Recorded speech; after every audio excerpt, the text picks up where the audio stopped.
ආයුබෝවන් කියා පිළිගන්නවා දුපතේ රිසික්‍රියේෂන් අධ්‍යාපනික YouTube channel එකට. ඔන්න දුපතේ අදත් මම අරගෙන ආවා ඔයාලට ශිෂ්‍යත්ව විභාග වෙනුවෙන් සකස් කරන ලද ආදර්ශ ප්‍රශ්න පත්‍රයක්. බලන්න දුපතේ මෙතන ඔයාලට ශිෂ්‍යත්ව විභාගය සඳහා අත්වල කියලා ආදර්ශ ප්‍රශ්න පත්‍රය අංක 1 කියලා සඳහන් කරලා තියෙනවා මම. එතකොට ඊට යටින් තියෙනවා ප්‍රශ්න සියල්ලටම පිළිතුරු සැපය යුතුයි කියලා.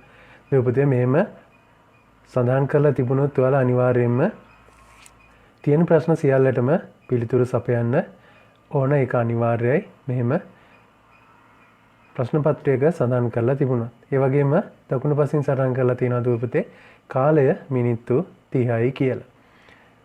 එතකොට ඔයාලට මේ ප්‍රශ්න පත්‍රය අවසන් කරන්න ඔයාලට ලැබෙන්නේ මිනිත්තු 30ක් පමණයි. එහෙමනම් දුපතේ මෙම ප්‍රශ්න පත්‍රයට පිළිතුරු ලියන්න කලින් ඔයා සූදානම් කරගන්න ඕන කොලයක් සහ පැන්සලක්. ඉක්මනින්ම සූදානම් කරගන්න දුපතේ කොලයක් සහ පැන්සලක් සූදානම් කරගන්න ඕන. කොලයක් සහ පැන්සලක් සූදානම් කරගෙන ඔයා කරන්න ඕනේ මෙතන ප්‍රශ්න පත්‍රයට දුපතේ ප්‍රශ්න 20ක් අඩංගු වෙනවා. ප්‍රශ්න 20කින් සමන්විත ප්‍රශ්න පත්‍රයක් තමයි අද මම ඔයාලට ඉදිරිපත් කරන්නේ. එහෙමනම් දුපතේ ඔයා සූදානම් කරගත්ත කොළ ගැබැල්ලේ අංක 1 සිට අංක 20 දක්වා අංක යොදා ගන්න ඕනේ. පහළට අංක 1 සිට 20 දක්වා අංක යොදා ගන්න ඕනේ. ඊට පස්සේ ඒ සෑම අංකයක් ඉදිරියෙන්ම පුංචි ඉරි කැබැල්ලක් ගහලා අදාළ පිළිතුරේ අංකය ලියන්න ඕනේ. එහෙම නැත්නම් පිළිතුර ලිව්වත් ප්‍රශ්නයක් නැහැ දුපතේ. පිළිතුර ලියනවා නම් වඩාත් හොඳයි. එහෙම නැත්නම් අංකය සඳහන් කරත් ප්‍රශ්නයක් නැහැ. ඒ නිසා දැන් ඉක්මනින්ම සූදානම් කරගෙන අපි යමු අපේ මුල්ම ප්‍රශ්නයට.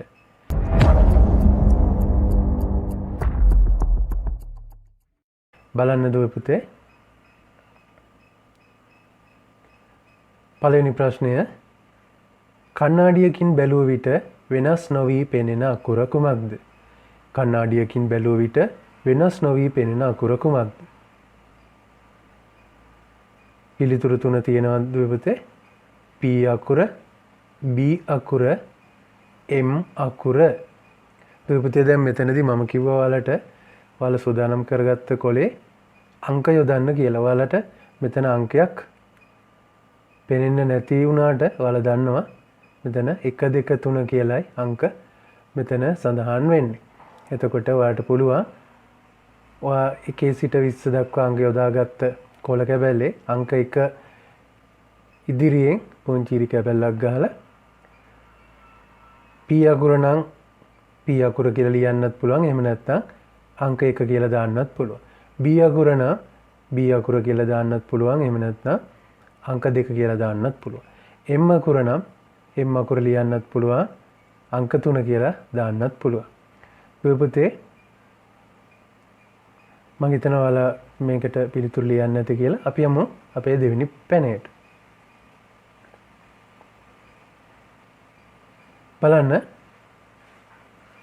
රාත්‍රී කාලයේදී අහසේ දැකිය නොහැකි දෙයකි. රාත්‍රී කාලයේදී අහසේ දැකිය නොහැකි දෙයකි. අංක 1 උල්කාපාත, අංක 2 සූර්යග්‍රහණ, අංක 3 චන්ද්‍රග්‍රහණ.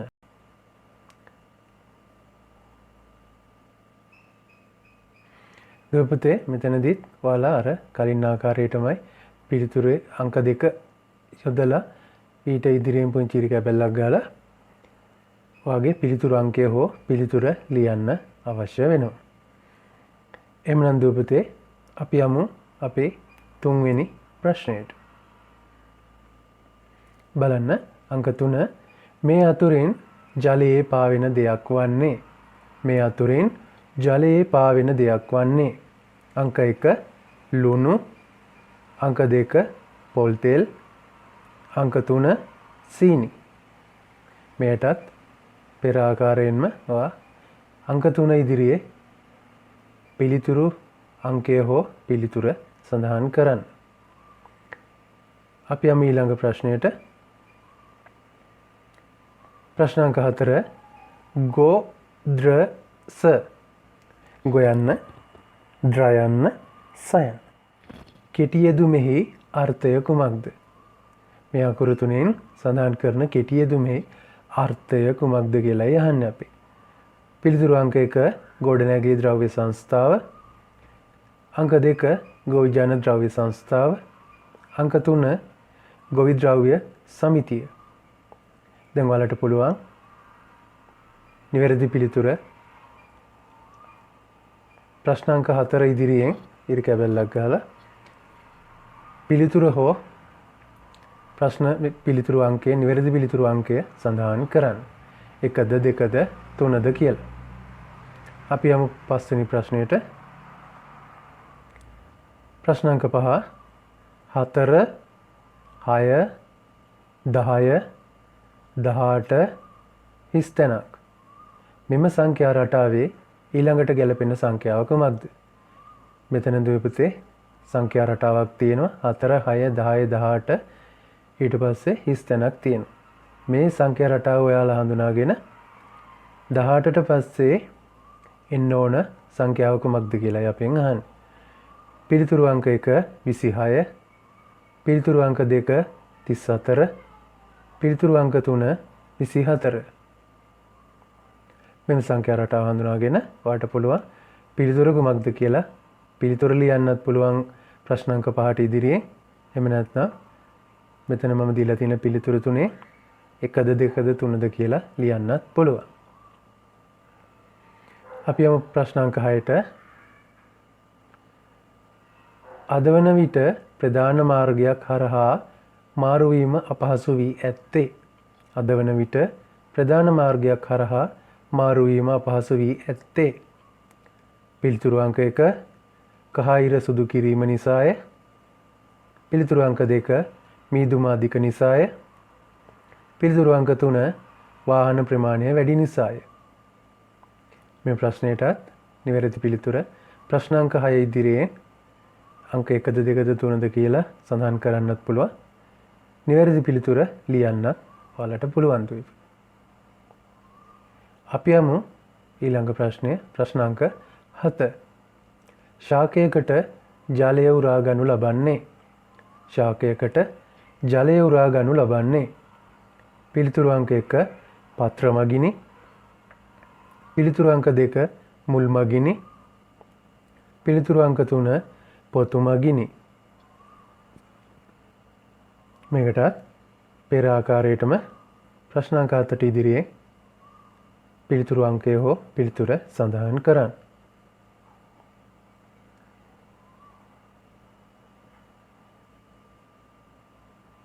ප්‍රශ්න අංක 8 කටු සහිත ශාකයක් නොවන්නේ. කටු සහිත ශාකයක් නොවන්නේ. පිළිතුරු අංක 1 කොහිල. පිළිතුරු අංක 2 කොමාරිකා. පිළිතුරු අංක 3 මුරුංගා. දෙපුතේ මම මේ ප්‍රශ්න ඔයාලට යොමු කරන වේගය වැඩි නම් ඔයාලට පුළුවන් මේ වීඩියෝව නවත්තලා නිවැරදි පිළිතුර සඳහන් කරලා නැවතත් ක්‍රියාත්මක කරලා ඊළඟ පැනයට යන්න. ප්‍රශ්න අංක 8ටත් නිවැරදි පිළිතුර ලියන්න හෝ අංකය සඳහන් කරන්න. අපි යමු 9 වෙනි ප්‍රශ්නෙට. හින්දු භක්තිකයන්ගේ ආගමික උත්සවයක් නොවන්නේ. හින්දු භක්තිකයන්ගේ ආගමික උත්සවයක් නොවන්නේ. පිළිතුරු අංක 1 හජ්ජි. පිළිතුරු අංක 2 දීපවාලි. පිළිතුරු අංක 3 මහා ශිවරාත්‍රි. ප්‍රශ්න අංක 9ටත් පිළිතුරු අංකය හෝ නිවැරදි පිළිතුර ඉදිරියෙන් සඳහන් කරන්න ඔයාලා සූදානම් කරගත්ත කොලේ. අපි යමු ප්‍රශ්න අංක 10ට. අපේ ජන ක්‍රීඩාවක් නොවන්නේ. අපේ ජන ක්‍රීඩාවක් නොවන්නේ. වොලිබෝල්. පිළිතුරු අංක 2 පංච දැමීම. පිළිතුරු අංක 3 ඔලින්ද කෙලිය. ප්‍රශ්න අංක 10ට ඉදිරියේ ඔයාලට පිළිතුර ලියන්න හෝ පිළිතුරු අංකය සඳහන් කරන්නට පුළුවන්. අපි යමු ප්‍රශ්න අංක 11ට. මෙරට පිහිටි වැවක් වන්නේ මෙරට පිහිටි වැවක් වන්නේ පිළිතුරු අංක 1 හිලරි වැව, පිළිතුරු අංක 2 ග්‍රෙගරි වැව, පිළිතුරු අංක 3 මෙට්ලන්ඩ් වැව. ප්‍රශ්න අංක 11 වාලියාගත්ත කොළ කැබැල්ලේ අංක 11ට ඉදිරියෙන් පිළිතුර ලියන්න. එහෙම නැත්නම් පිළිතුරු අංකය සඳහන් කරන්න. ප්‍රශ්න අංක 12 තරාදියක් අතින්ගත් මිනිසෙකුගේ රුව සහිත ලග්නය වන්නේ තරාදියක් අතින්ගත් මිනිසෙකුගේ රුව සහිත ලග්නය වන්නේ පිළිතුරු අංක 1 මේෂ, පිළිතුරු අංක 2 තුලා, පිළිතුරු අංක 3 ධනු. ලියාගත්ත කොළ කැබැල්ලේ අංක 12ට ඉදිරියේ පිළිතුර ලියන්න හෝ පිළිතුරු අංකය සඳහන් කරන්න.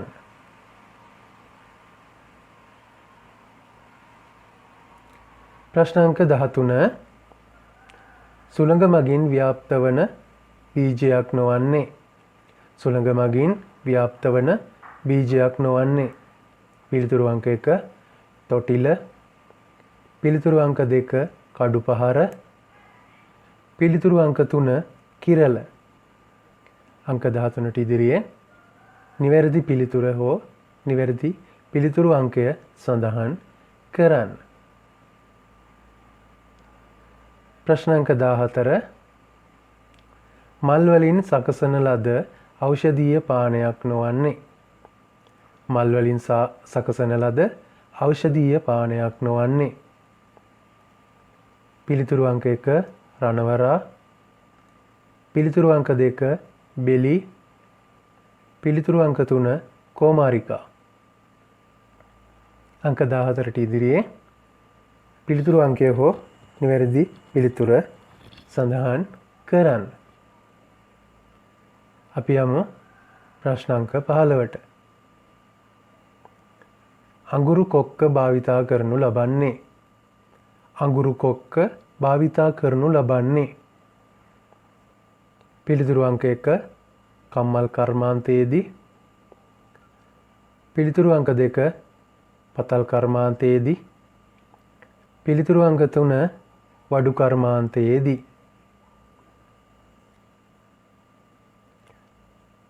ප්‍රශ්න අංක 15ට ඉදිරියේ නිවැරදි පිළිතුර හෝ පිළිතුරු අංකය සඳහන් කරන්න. දුවේ පුතේ මෙම ප්‍රශ්න සියල්ලටම මෙම ප්‍රශ්න පත්‍රයටම පිළිතුරු මෙම වීඩියෝ අවසානයේදී මම ඔයාලට ඉදිරිපත් කරනවා. නිවැරදි පිළිතුරු එතකොට ඔයාලට බලා ගන්න හැකියාව තියෙනවා.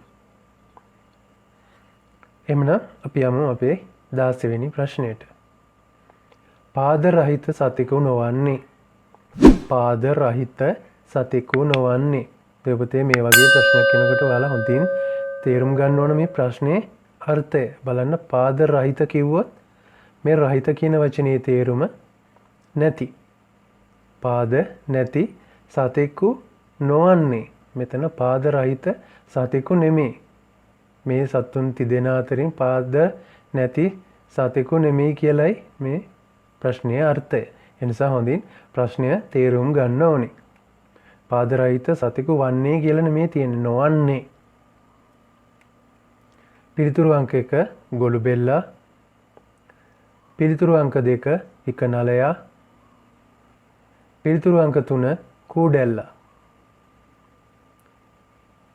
නිවැරදි පිළිතුර ඉදිරියෙන් ප්‍රශ්න අංක 16 ඉදිරියෙන් නිවැරදි පිළිතුර සඳහන් කරන්න. අපි යමු 17 වෙනි ප්‍රශ්නයට. ගස් බෙනවල ජීවත් වන පක්ෂියෙකු නොවන්නේ ගස් බෙනවල ජීවත් වන පක්ෂියෙකු නොවන්නේ පිළිතුරු අංක 1 මයිනා, පිළිතුරු අංක 2 දෙමලිච්චා, පිළිතුරු අංක 3 ගිරවා. අට පුළුවන් නිවැරදි පිළිතුර ප්‍රශ්න අංක 17ට ඉදිරියේ ප්‍රශ්න අංකය හෝ නිවැරදි පිළිතුර සඳහන් කරන්න. පිළිතුරු අංකය හෝ නිවැරදි පිළිතුර සඳහන් කරන්න. නැවතත් අපි යමු අපේ 18 වෙනි ප්‍රශ්නයට. දුගඳ හමන මල් වර්ගයක් වන්නේ. දුගඳ හමන මල් වර්ගයක් වන්නේ. දැන් දුවේ පුතේ මෙතන දුගඳ කියන එකේ අර්ථය ඔයාලා දැනගෙන ඉන්න ඕන. දුගඳ කියන එකේ තේරුම.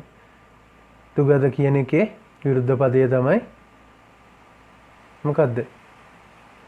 සුගඳ හමන. එහෙම නැත්නම් සුගන්ධ. ඒ කියන්නේ දුවේ පුතේ මෙතන දුගඳ කියන එකේ තේරුම පැහැදිලිවම කියනවා නම් ඔයාලා දන්න භාෂාවෙන් කියනවා නම් ගඳ ගහන, ගඳ හමන, දුගඳක් හමන, ගඳක් හමන මල් වර්ගයක් මොකද්ද කියලායි මේ අහන්නේ. එහෙනම් දුවේ පුතේ අපි බලමු පිළිතුරු තුන මොකද්ද කියලා.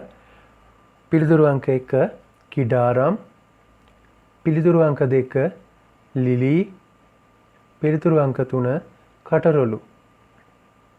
ඔයාලට පුළුවන් නිවැරදි පිළිතුරු හඳුනාගෙන අංක 18ට ඉදිරියේ නිවැරදි පිළිතුරු ලියන්න හෝ පිළිතුරු අංකය සඳහන් කරන්න. එහෙනම් පුතේ අපි යමු අපේ 19 වෙනි ප්‍රශ්නයට. තාල වර්ගයට අයත් ශාකයක් නොවන්නේ.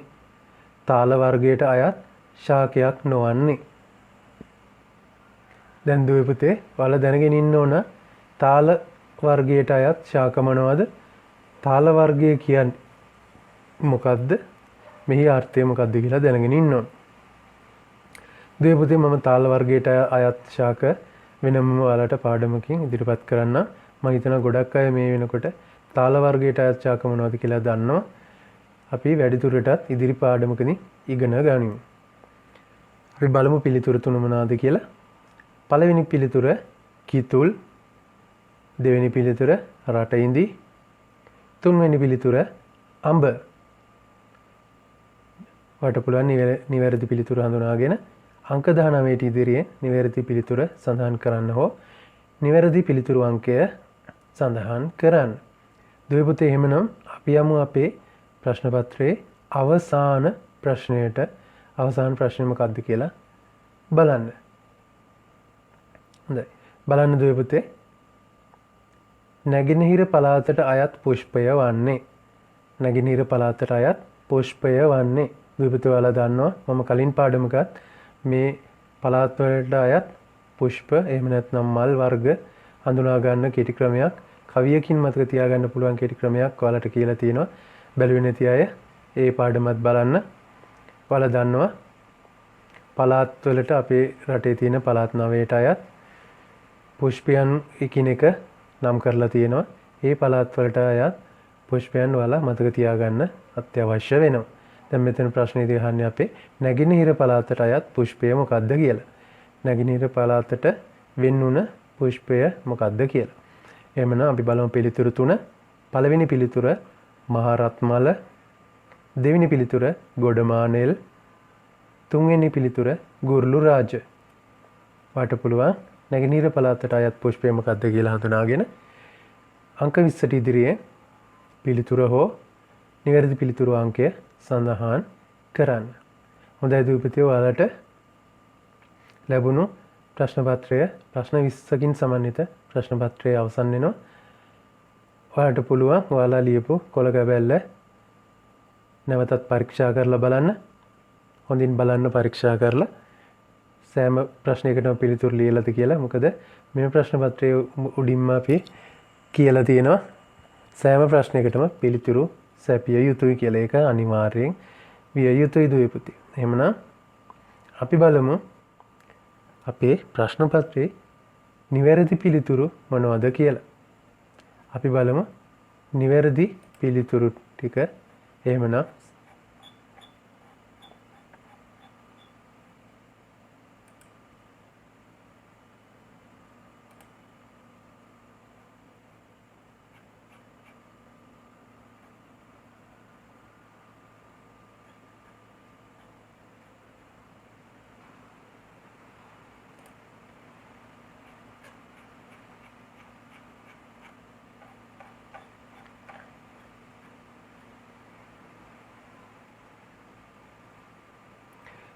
හොඳයි දුවේ පුතේ අපි බලමු එහෙමනම් අපේ නිවැරදි පිළිතුරු ටික. ඔයාලා ලියපු පිළිතුරු කොලේ ළඟට ගන්න දුවේ පුතේ. ඔයාගේ අංක 1 ඉදිරියෙන් නිවැරදි පිළිතුර හෝ පිළිතුරු අංකයක් සඳහන් කරලා ඇති. මම මේ කියන නිවැරදි පිළිතුරට ඔයාගේ පිළිතුර සමානයි නම් ඔයා ඒ අංක 1 ඉදිරියේ හරි ලකුණක් දාගන්න. ඊට පස්සේ ඔයාට පුළුවන් අවසානයේදී ඔයාට හිමි ලකුණු ටික බලා ගන්න. ඒ වගේම දුවපතේ මට කලින් කියන්න අමතක වුණා මේ හැම ප්‍රශ්නයකටම ඔයාට හැම නිවැරදි පිළිතුරකටම ලකුණු 5ක් හිමි වෙනවා. ඒ කියන්නේ ප්‍රශ්න 20ටම ලකුණු 5 බැගින් හිමි වෙනවා. එතකොට ඔයාට මෙම ප්‍රශ්න පත්‍රයට ලකුණු 100න් කීයක්ද කියලා අපිට බලා ගන්න පුළුවන්. මුළු ලකුණු 100ක් මේ ප්‍රශ්න පත්‍රයට ලැබෙනවා. අපි බලමු එහෙනම් අපේ නිවැරදි පිළිතුරු. ප්‍රශ්න අංක 1ට නිවැරදි පිළිතුර වෙන්නේ දුවේ පුතේ. ප්‍රශ්න අංක 1 අහලා තියෙන්නේ කණ්ණාඩියකින් බැලුව විට වෙනස් නොවී පෙනෙන අකුර කුමක්ද? ඒ කියන්නේ කණ්ණාඩියෙන් අනිත් පැත්තට පේන්නේ නැතුව අපිට පියවැසින් පෙනෙන විදිහටම කණ්ණාඩියනොත් පේන්නේ මොන අකුරද කියලායි අපෙන් අහන්නේ. එහෙනම් දුවේ පුතේ නිවැරදි පිළිතුර වෙන්නේ M අකුර. එහෙම නැත්නම් අංක 3 නිවැරදි පිළිතුර අංක 3 හෝ M අකුර කියලා ඔයා සඳහන් කරලා තියෙනවද කියලා බලන්න. අපි යමු අපේ දෙවෙනි ප්‍රශ්නයට නිවැරදි පිළිතුර බලන්න. රාත්‍රී කාලයේදී ආසේ දැකිය නොහැකි දෙයකි. නිවැරදි පිළිතුර වෙන්නේ දුවේ පුතේ සූර්යග්‍රහණ. සූර්යග්‍රහණයක් රැයට අපිට දකින්න ලැබෙන්නේ උල්කාපාත රැයට දකින්න පුළුවන් රාත්‍රී අහසේ. ඒ වගේම චන්ද්‍රග්‍රහණයකොත් අපිට රාත්‍රී අහසේදී දකින්න පුළුවන් වෙනවා. එතකොට සූර්යග්‍රහණයක් අපිට රාත්‍රී කාලයේදී දකින්න ලැබෙන්නේ දිවා කාලයේදී තමයි අපිට දකින්න ලැබෙන්නේ. එහෙමනම් නිවැරදි පිළිතුර වෙන්නේ දුවේ පුතේ සූර්යග්‍රහණය. එහෙම නැත්නම් අංක 2. අංක 3 මේ අතුරින් ජලයේ පාවෙන දෙයක් වන්නේ නිවැරදි පිළිතුර වෙන්නේ දුවේ පුතේ පොල් තෙල්. එහෙම නැත්නම් අංක 2. පොල් තෙල් හෝ අංක 2. පොල් තෙල් කියන දේ ජලයේ මතු පිට පාවෙනවා. එහෙම නැත්නම් ජලයට පොල් තෙල් ටිකක් මිශ්‍ර කෙරුවොත් පොල් තෙල් ජලයට උඩින් පාවෙනවා. ලුණු කියන දේ ඔයාලා දන්නවා ජලයේ දිය වෙනවා. සීනිත් ජලයේ දිය වෙනවා. එහෙනම් පොල් තෙල් තමයි අපේ නිවැරදි පිළිතුර. පොල් තෙල් හෝ අංක 2.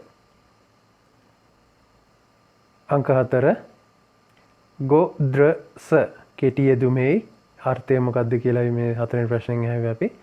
නිවැරදි පිළිතුර වෙන්නේ පුතේ අංක 1. එහෙම නැත්නම් ගොඩනැගිලි ද්‍රව්‍ය සංස්ථාව. ගොඩනැගිලි ද්‍රව්‍ය සංස්ථාව. හරි අපි යමු පස්වෙනි ප්‍රශ්නෙට. 4 6 10 18 හිස්තැන. මේ සංඛ්‍යා රටාව ඊළඟට ගැලපෙන සංඛ්‍යාවයි අහන්නේ අපේ.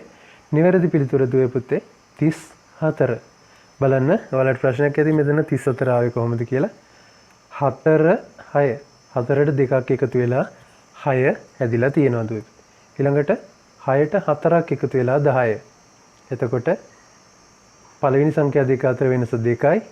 ඊළඟට දෙවෙනි සංඛ්‍යාවයි තුන්වෙනි සංඛ්‍යාවයි අතර වෙනස 4යි. ඊළඟට බලන්න තුන්වෙනි සංඛ්‍යාවයි හතරවෙනි සංඛ්‍යාවයි අතර වෙනස 10යි 18යි කියන්නේ 8යි. එහෙමනම් 2 4 8 එහෙමනම් ඊළඟට වෙන්න ඕනේ 16. 16 ඊළඟට වෙන්න ඕනේ. එතකොට නිවැරදි පිළිතුර වෙන්න ඕන 34. එහෙම නැත්නම් අංක 2. අපි බලමු 6 වෙනි ප්‍රශ්නෙට පිළිතුර. අද වන විට ප්‍රධාන මාර්ගයක් කරා මාරු වීම අපහසු වී ඇත්තේ දුවේ පුතේ නිවැරදි පිළිතුර වාහන ප්‍රමාණය වැඩි වීම. එහෙම නැත්නම් වාහන ප්‍රමාණය වැඩි නිසා තමයි මාර්ගයක් කරා මාරු වීම අපහසු වෙලා තියෙන්නේ. එහෙමනම් නිවැරදි පිළිතුර අංක 3 හෝ වාහන ප්‍රමාණය වැඩි නිසාය. ප්‍රශ්න අංක 7ට නිවැරදි පිළිතුර බලමු. ශාකයකට ජලය උරා ගන්නු ලබන්නේ දුවේ පුතේ ඔයාලා දන්නවා මුල් මගින්. මුල් මගින් තමයි ජලය උරා ගන්නු ලබන්නේ. 8 වෙනි ප්‍රශ්නෙට පිළිතුර බලමු. කටු සහිත ශාකයක් නොවන්නේ ඔයාලා දන්නවා කොහිල කියන ශාකයේ කටු තියෙනවා. කෝමාරිකා කියන ශාකයේත් ඔයාලා කටු තියෙනවා කියලා දන්නවා. මොරුංගා ශාකයේ කටු නැහැ දුවේ පුතේ. එහෙමනම් නිවැරදි පිළිතුර වෙන්නේ පිළිතුරු අංක 3 හෝ මුරුංගා. 9 වෙනි ප්‍රශ්නෙට නිවැරදි පිළිතුර හින්දු භක්තිකයන්ගේ ආගමික උත්සවයක් නොවන්නේ. හින්දු භක්තිකයන්ගේ ආගමික උත්සවයක් නොවන්නේ මොකක්ද කියලා අහන්නේ. නිවැරදි පිළිතුර වෙන්නේ දුවේ පුතේ හජ්ජි උත්සවය. දීපවාලී සහ මහා ශිවරාත්‍රී කියන්නේ හින්දු භක්තිකයන්ගේ ආගමික උත්සව. එතකොට හජ්ජි කියන්නේ දුවේ පුතේ ඉස්ලාම් භක්තිකයන්ගේ ආගමික උත්සවයක්. ඒ නිසා මෙතන නොවන්නේ කියලායි අහන්නේ. එවනම් නිවැරදි පිළිතුර වෙන්නේ පිළිතුරු අංක 1 හෝ හජ්ජි. ප්‍රශ්න අංක 10ට පිළිතුර බලමු. අපේ ජන ක්‍රීඩාවක් නොවන්නේ. නිවැරදි පිළිතුර වෙන්න ඕන දුවේ පුතේ වොලිබෝල් ක්‍රීඩාව. වොලිබෝල් ක්‍රීඩාව කියන්නේ අපේ ජන ක්‍රීඩාවක් නෙවෙයි. පංචදැමීම සහ ඔලින්ද කිලී කියන්නේ ජන ක්‍රීඩා. එතකොට නිවැරදි පිළිතුර වෙන්න ඕන අංක 1 හෝ වොලිබෝල්. ඊළඟට 11 වෙනි ප්‍රශ්නෙට නිවැරදි පිළිතුර බලමු. මෙරට පිහිටි වැවක් වන්නේ. දැන් මෙරට පිහිටි වැවක් ඒ කියන්නේ අපේ රටේ තියෙන වැවක් මොකක්ද කියලා අහන්නේ. එතකොට නිවැරදි පිළිතුර වෙන්න ඕන පිළිතුරු අංක 2 හෝ ග්‍රෙගරි වැව. ග්‍රෙගරි වැව කියලා වැවක් අපේ රටේ තියෙනවා දුවේ පුතේ. හිලරි වැව සහ මෙට්ලන් වැව කියලා වැව් අපේ රටේ පිහිටන්නේ නැහැ. එමනම් නිවැරදි පිළිතුර ග්‍රෙගරි වැව හෝ පිළිතුරු අංක 2. ප්‍රශ්න අංක 3ට නිවැරදි පිළිතුර බලමු අපි. තරාදියක් අතින්ගත් මිනිසෙකුගේ රුව සහිත ලග්නයෙන් යහන්නේ අපේ.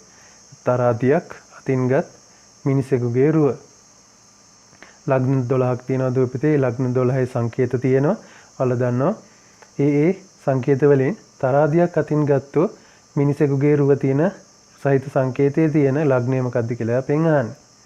එවනම් දුවේ පුතේ නිවැරදි පිළිතුර වෙන්නේ පිළිතුරු අංක 2. එහෙම නැත්නම් තුලා ලග්නය. ප්‍රශ්න අංක 13ට නිවැරදි පිළිතුර බලමු. සුළඟ මගින් ව්‍යාප්ත වන බීජයක් නොවන්නේ අහන්නේ. එතකොට තොටිල කඩුපහර කියන්නේ ඔයාලා දන්නවා. සුළඟින් හුළඟට ගසාගෙන ගිහිල්ලා වෙනත් තැනක ව්‍යාප්ත වන වෙනත් තැනක පැලවෙන බීජ තමයි මේ තොටිල සහ කඩුපහර කියලා කියන්නේ. කිරල ශාකය කිරල බීජය ජලය මගින් ව්‍යාප්ත වන බීජයක්. ඒ නිසා දුවේ පුතේ මෙතන නොවන්නේ කියලා අහලා තියෙන නිසා ප්‍රශ්න අංක 13ට නිවැරදි පිළිතුර වෙන්නේ කිරල බීජය. එහෙම නැත්නම් පිළිතුරු අංක 3. 14 වෙනි ප්‍රශ්නෙට නිවැරදි පිළිතුර බලමු. මල් වලින් සකසන ලද ඖෂධීය පානයක් නොවන්නේ. එමනම් නිවැරදි පිළිතුර වෙන්නේ නොවන්නේ නිසා පිළිතුරු අංක 3. එහෙම නැත්නම් කෝමාරිකා රණවරා මල් භාවිතා කරනවා දුවේ පුතේ ඖෂධීය පාන සකස් කරගන්න. ඒ වගේම බෙලි මල් භාවිතා කරනවා. කෝමාරිකා මල් මේ භාවිතා කරන්නේ ඖෂධීය පාන සකස් කරන්න. එම නිසා අපේ පිළිතුර වෙන්නේ පිළිතුරු අංක 3 කෝමාරිකා. ප්‍රශ්න අංක 15 අඟුරු කොක්ක භාවිතා කරනු ලබන්නේ. අඟුරු කොක්ක භාවිතා කරනු ලබන්නේ මොන කර්මාන්තයේදීද කියලා යහන්නේ. දුවේ පුතේ නිවැරදි පිළිතුර වෙන්නේ කම්මල් කර්මාන්තයේදී.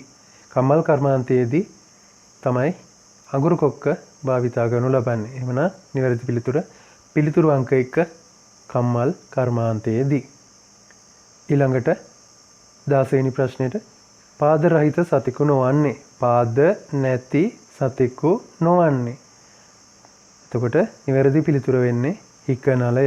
එතකොට මේ හිකනලයට පාද තියෙනවා දුවේ පුතේ. පාද 4ක් තියෙනවා. ගොළු බෙල්ලට සහ කූඩැල්ලට පාද නැහැ. එමනම් නිවැරදි පිළිතුර වෙන්නේ අපේ පිළිතුරු අංක 2 හිකනලය.